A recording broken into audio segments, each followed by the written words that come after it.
Hello everybody and welcome. We are fast approaching February, and as some of you may know, we always approach February with art prompts which relate to family, and I've called it Family February since 2019, and we've been doing this every year.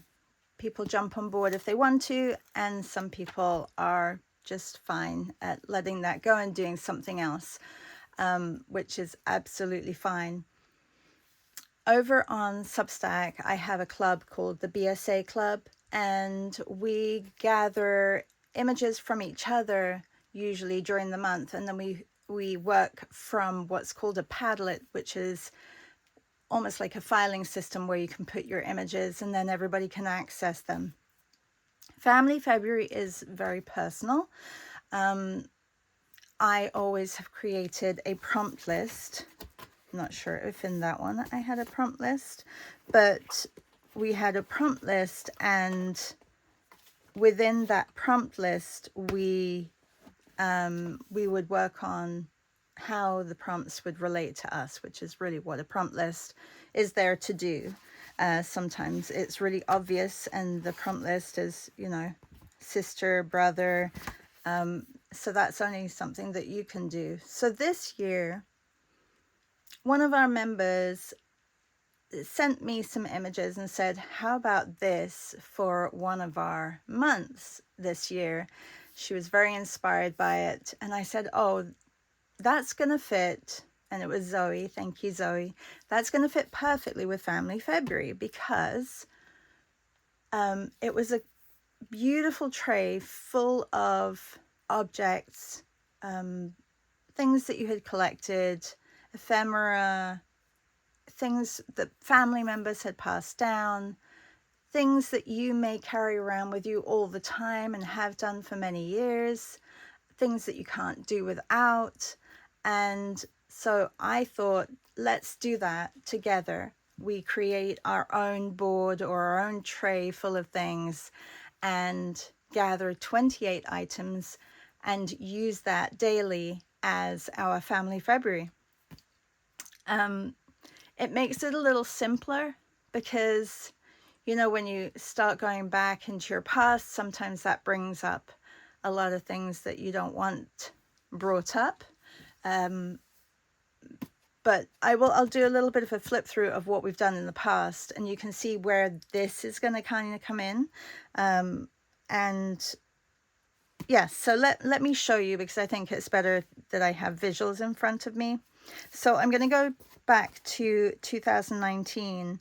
I was already, and I can show you this one as well. In 2019, I started drawing daily, like every day. I think in 2018, I released the Creative Bug classes, and I had for a couple of years been doing portraits daily, and then also just setting projects for myself. So in 2019, in January, I started doing just setting a project for myself daily, and I wasn't doing lives or anything like that. I was just posting on Instagram. And so in 2019, I thought, oh, let's do something that just brings joy. And it's funny, it's come around because we've been doing Joyful January this month. And so I did quotes and pretty scenes, basically, with patterns or words and affirmations and what you could call as, some of them were quotes and some of them were just things they could be a mantra, things to stand by, all things positive, which I think we all need on a day-to-day basis right now. But even in this page, there are some things which I will probably bring into Family February, like my Royal Copenhagen cup that always plays part of my morning rituals of doing my lives, etc. Or you know, just things around me that I always use. So then I moved into, and I'm not sure why or how this came about, but I moved into 2019 in February and thought, oh, I'm going to call it Family February. So in that month, I dedicated it to memories from my family home, from past. If you don't know, I live in Canada and left England, left my family in England when I was 19. So for me, I mean, I go back every year, but for me, there was a lot of memories, a lot of childhood memories back there. So I decided to document it in a book. And since then, I've been doing, I'm doing it every year. This is my grandfather, and it's always my nephew's birthday in February, so he seems to have gotten a page every year. Little things, my grandma, remembering walks through woods. We did a lot of walking. We had dogs. Taking images from old photos. This is of me and my mum walking on the road. Remembering the pets that I had. This was Tor and Odin, our Springer Spaniels. They were so lovely. And then even pulling more recent photos, well, recent, sort of in the early 2000s, of the cousins climbing a tree. You know, things that I love, that I wanted to put in there. My daughters, rugs, which reminded me of home. And then community and collage.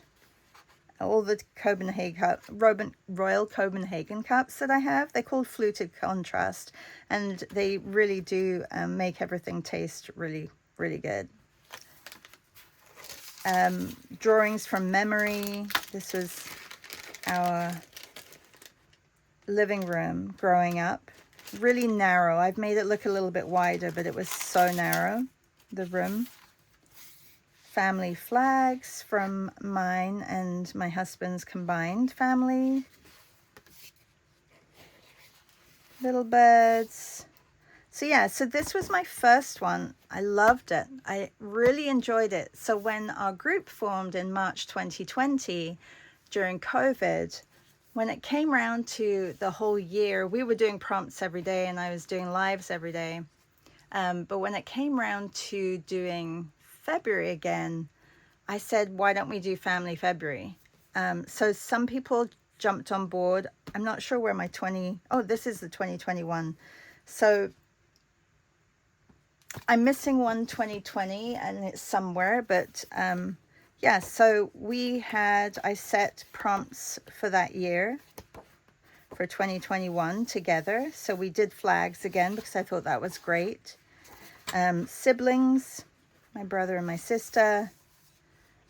This was like family gathering. So this is where the start of my paintings with the table came about. Favorite vacation or vacation. This is another drawing from memory. My parents had an old Oast house, and then this used to be a rose garden, and then they had the main house, and it was just full of honestly, the roses were not doing so well, and it needed a lot of care. So they decided, because it's very gloomy in England and they lived in a very old house, they decided to put a greenhouse up in between the two buildings, and it was beautiful, and we ate out there, and it was lovely, like just so much light. My parents when they were younger,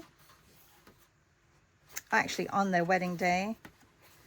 Family recipe. I have Scandinavian roots, so some of you may recognize that. Paper doll.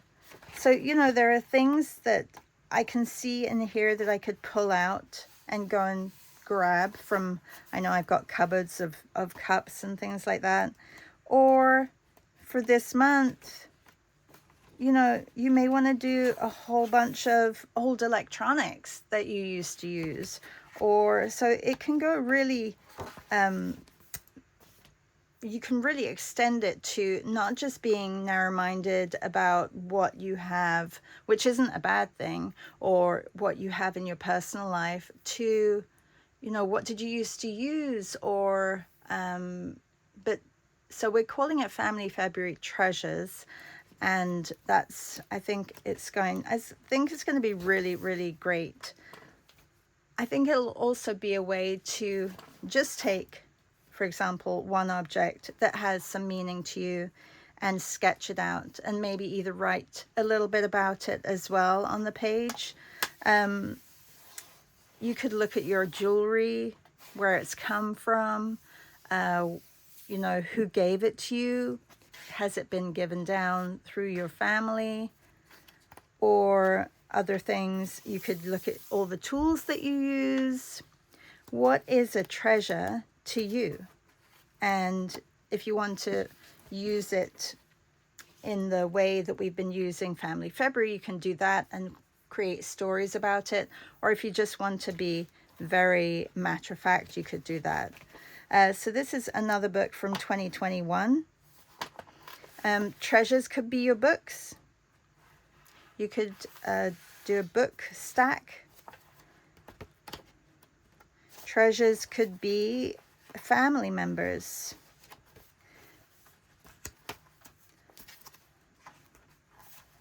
There's there was a page in here, and I'm trying to find it, that really can explain something.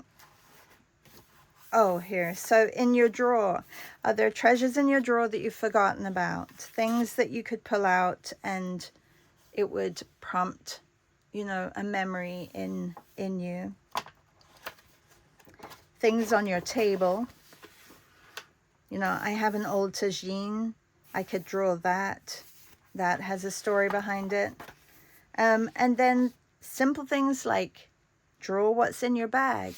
You usually have things that are in your bag because you want them there with you, close to you, because you use them.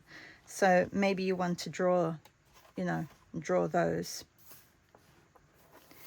So there are many different ways that you can approach it. In the post that I am going to be linking to this video, you will also see some imagery from Zoe that she sent me. And I've also created a Pinterest page, or a Pinterest, what do you call it, folder, to add to your, you know, your visions of what you could do. But I'll show you. So these are just a few things that I've been picking up from in my studio. So, you know, an old measuring stick. I love it. I've had it for a while. And then a little shaker. This is a little painting that my mom gave to me, and it really, she gave it to me for the frame, but I've just hang it on my wall because I love the dancers. My 9 of diamonds, which has a story behind it. Les corolles, which are Danish. There aren't any in there. I don't know what I got my thumb. Danish licorices, which are great if you have a little sore throat. These are the Royal Copenhagen plates that, or they're the I don't think they're Royal Copenhagen, but the Danish plates. And my parents used to collect one every year. They do a yearly one. And I found this one, and it has lots of significance, because my dad was a fishmonger for many years in his career, and so this is the fish market in Copenhagen. So I got that a long time ago. Pocket money. just reminds me of being a child as well, and going down and getting your penny sweets. So I bought this a long time ago and I just love it. So I'm going to include that one as well. I can never remember what this is called. But I've had it for a long time, and it always gets lost, but I always find it. And the name will come to me. It's just one of those names that I'm like, go blank when I think of it. And this little repair kit for these, like, I just found it so sweet, and I've had it lying around forever. I stick it on my mood board, and yeah, so I wanted to include that as well. So you can see how 1, 2, 3, 4, 5, 6, 7, 8, 9 items, they kind of take up quite a lot of room. So I'm not sure if you're part of our group, if you want to photograph and then you know, make 2, but I'm going to give you a column each. If you are part of our BSA group, I'm going to give you a column in the Padlet, and you can add whatever photos you want. Then think about where you're going to put this. Are you going to put it in a sketchbook? Are you going to find a little tin that you can add all your little pieces in? I think that would be a lovely idea. I have been recently gifted this lovely sketchbook from C. Thank you so much. And I think I'll cover it and make it more personal, but it is a beautiful accordion book, so you can see, or a concertina, and each page is perforated, so if I did want to take it out, I could. I have to test the paper because I'm not absolutely sure how the paper is. It looks like a really nice watercolor paper, but I'm not sure if I'm going to be happy with it using mixed media. And then it does have a little another page that comes out like that as well. So I was thinking of doing it in here, but I do also like the idea of, you know, putting it in a tin, or making, or if you have a little box, you could put it in a little box. I mean, it could be anything. I'm sure you all have like little boxes that you could put things in. I know I have a lot of boxes that I just keep, and I'm not sure why, but they're obviously for this reason. So I hope that you will join us in Family February. If you want to join us, please just go to the link in the description here, and it'll take you over to Substack. Substack is free, but our BSA club is $5 for this month. I'm not going to be here doing lives for 2 weeks on YouTube. So this is very, very, it's a project that I know that you can do on your own. So yes, it's nice to have a guide and, you know, get up in the morning and watch that YouTube, but I've got lots and lots of replays that you can go through. I may even have some Family Februaries from either last year or the year before, so I will pull those up, and perhaps I will link them as well in my Substack post. But thank you for watching, and I hope that you'll join us in Family February.